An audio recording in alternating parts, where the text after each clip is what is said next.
ਅਤੇ ਆਪ ਜੀ ਦੇ ਨਾਲ ਵਿਚਾਰਾਂ ਦੀ ਸਾਂਝ ਕਰਨ। ਵਾਹਿਗੁਰੂ ਜੀ ਕਾ ਖਾਲਸਾ, ਵਾਹਿਗੁਰੂ ਜੀ ਕੀ ਫਤਿਹ। वाहेगुरु जी का खालसा, वाहेगुरु जी की फतेह। हरियाणा में 1947 से पहले यूनाइटेड पंजाब में एक लीडर हुआ करते थे, सर छोटू राम जी। सर छोटू राम जी एक बात कहा करते थे कि अब भोले जमींदार, तू मेरी दो बात मान ले, एक ले बोलना सीख, दूसरा दुश्मन पहचान ले। तो सर छोटू राम जी से पूछा कि दुश्मन कौन है? आप हमेशा ये बताते हैं कि दुश्मन को पहचानना सीखो, लेकिन दुश्मन है कौन? तो सर छोटू राम जी ने कहा कि दुश्मन दो हैं, एक मंडी तुम्हारी दुश्मन है और दूसरा फंडी तुम्हारा दुश्मन है। मंडी माने जिसने माइक बनाया है, इस माइक का रेट इस माइक को बनाने वाला तय करता है।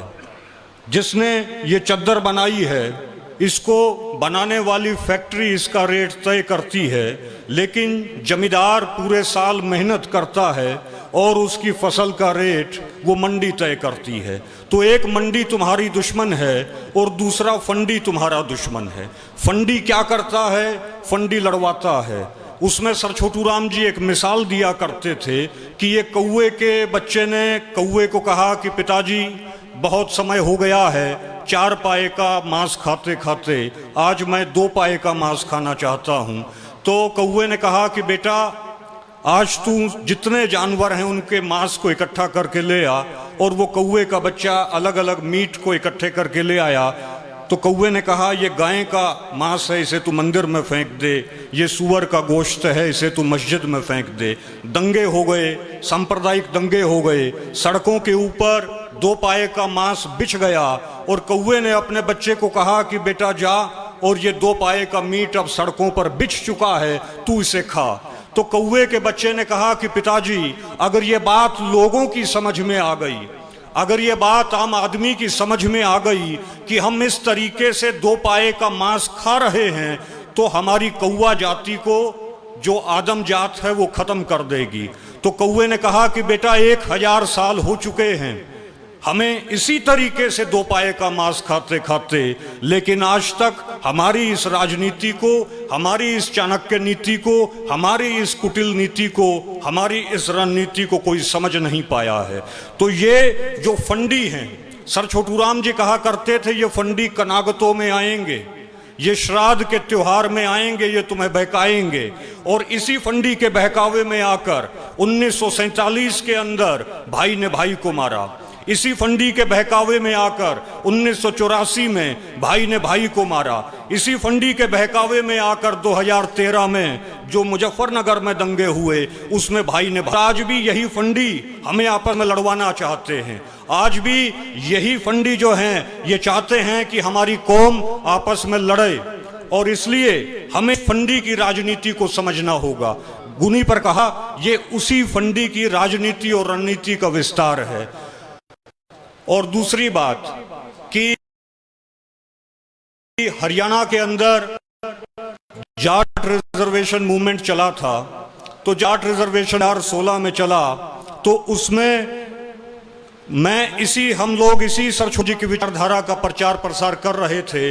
और इसके लिए 2015 में हमने एक ऑर्गेनाइजेशन बनाया था, यूनियनिस्ट मिशन, क्योंकि सर छोटू राम जी की जो पॉलिटिकल पार्टी थी उसका नाम था यूनियनिस्ट पार्टी।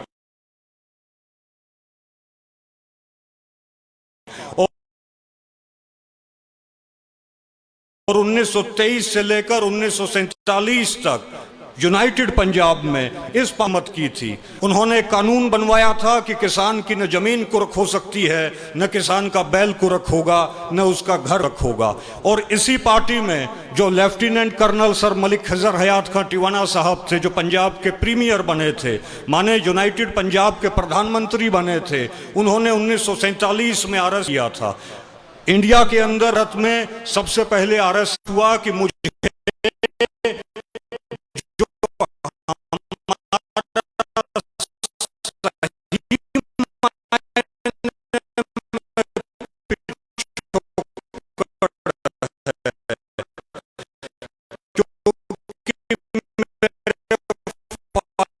का नाम चौधरी सुबेश सिंह, मेरे दादाजी का नाम इंदर सिंह, मेरी दादी जी का नाम राम कौर, मेरे नाना जी का नाम चौधरी रिसाल सिंह। तो हमारे पूरे परिवार में सिंह और कौर, लेकिन मैं अकेला जो है, मेरी पीढ़ी में कुमार कहाँ से हो गया, तो मैं मनोज कुमार कहाँ से हो गया। तो वहाँ मैंने जो है ये सोचा कि मुझे सिक्खी में आना चाहिए, क्योंकि यही हमारा मूल धर्म है। इसी धर्म में आकर हम लोग लड़ाई लड़ सकते हैं, इसी धर्म में आकर। सत श्री अकाल, सत श्री अकाल।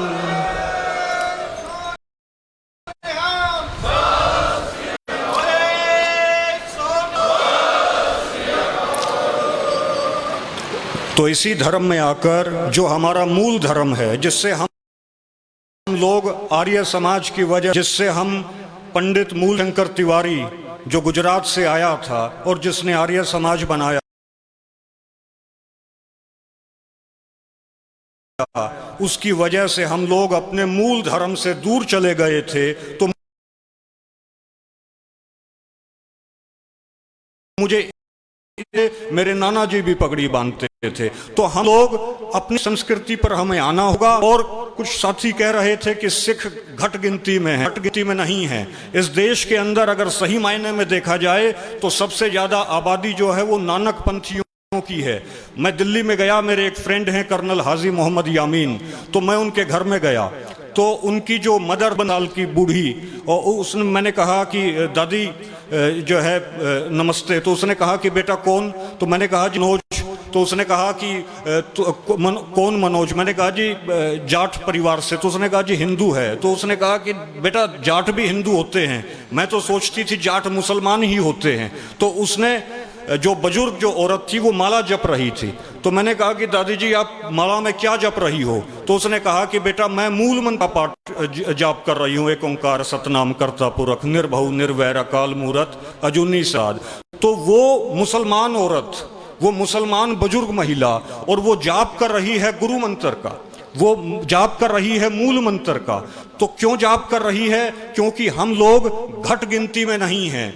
हमारी सिकलीगरों की आबादी, हमारे जो बंजारों की आबादी, हमारी आबादी बहुत ज़्यादा है। बाबा बघेल सिंह जी जब गए थे दिल्ली को, उन्होंने तोड़ा था, तो पश्चिम उत्तर प्रदेश के अंदर कम से कम 1500 गांव हैं सिखों के, क्योंकि वो वहीं बस गए थे। तो 1500 गांव सिखों के हैं, लेकिन हमने उन पर ध्यान नहीं दिया। और चूंकि हमने उन पर ध्यान नहीं दिया, तो आरएसएस के प्रभाव में और हिंदू संगठनों के प्रभाव में, आर्य समाज के प्रभाव में, वो लोग वापस जो है वो उन्होंने केश भी शुरू कर दी, दाढ़ी भी रखनी छोड़ दी, और वो वापस हिंदू धारा में जो है वो शामिल होने लगे। तो हम लोग डायनासोर की भांति हैं। डायनासोर दुनिया की सबसे ताकतवर प्रजाति थी। क्या कारण है कि डायनासोर इतनी बड़ी प्रजाति होने के बावजूद भी दुनिया से डायनासोर खत्म हो गया?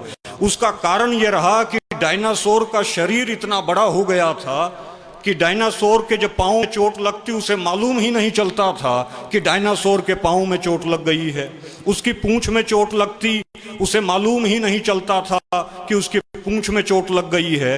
माने डायनासोर का अपना शरीर, वो जो है बीमार हो रहा था, अपने शरीर पे चोट लग रही थी, और डायनासोर को मालूम नहीं था कि डायनासोर जो है उसके पाँव पे चोट लग गई। इस तरीके से डायनासोर खत्म हो गया।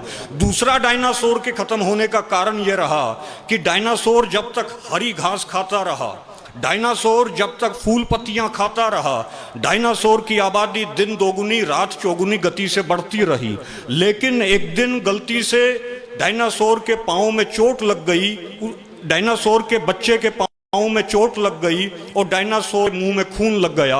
और उस दिन के बाद से डायनासोर ने अपने ही भाइयों को मारना शुरू किया, अपने ही बच्चों को मारना शुरू किया। तो हम लोग भी डायनासोर की तरह हैं।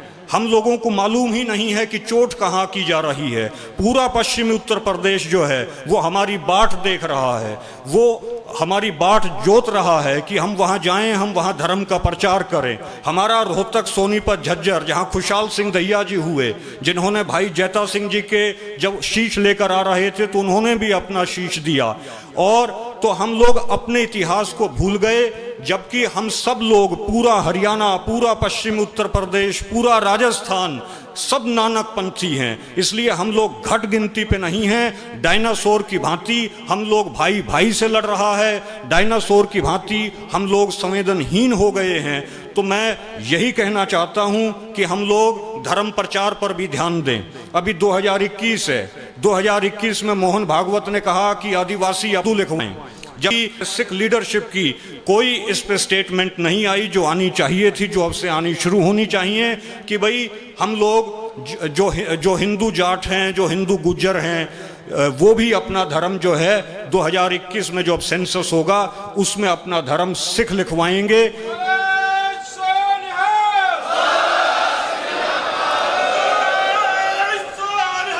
सत श्री अकाल। और दूसरा, हरियाणा के अंदर अगर किसी स्कूल के अंदर छठी क्लास में 20 बच्चे, 20 स्टूडेंट तैयार हो जाते हैं जो कहें कि हमें पंजाबी सीखनी है, तो ये व्यवस्था है कि गवर्नमेंट उनके पंजाबी सिखाने की व्यवस्था करेगी, उनके लिए टीचर भेजेगी। तो कम से कम जो सिखों के गांव हैं वहाँ तो आप संस्कृत का पाठ न करने दें, क्योंकि संस्कृत पढ़ के हमें मंदिर में पुजारी नहीं बनना है। कम से कम वहाँ की तो हम जिम्मेदारी लें। और एक बार से कम सिख गांवों में भी संस्कृत पढ़ाई जा रही है, तो इसका मतलब यह है कि डायनासोर जो है उसकी भांति हमें मालूम ही नहीं है कि हमारे पाँव पे चोट मारी जा रही है। तो मुझे बस यही कहना था। आप लोगों ने समय दिया, आप लोगों का धन्यवाद। और अब तो हम लोग जो है मिलकर जो है सिख धर्म का प्रचार करेंगे। और आप देखेंगे, अब आप देखेंगे कि लोग कृष्ण लीला भूल जाएंगे, राम लीला भूल जाएंगे, इन मुकुट वालों की लीला भूल जाएंगे। अब गुरु नानक देव की जी लीला अब इस संसार में चलनी है। वाहे गुरु जी का खालसा, वाहे गुरु जी की फतेह।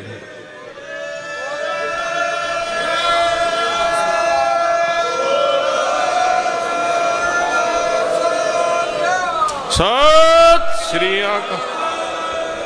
बोले सोने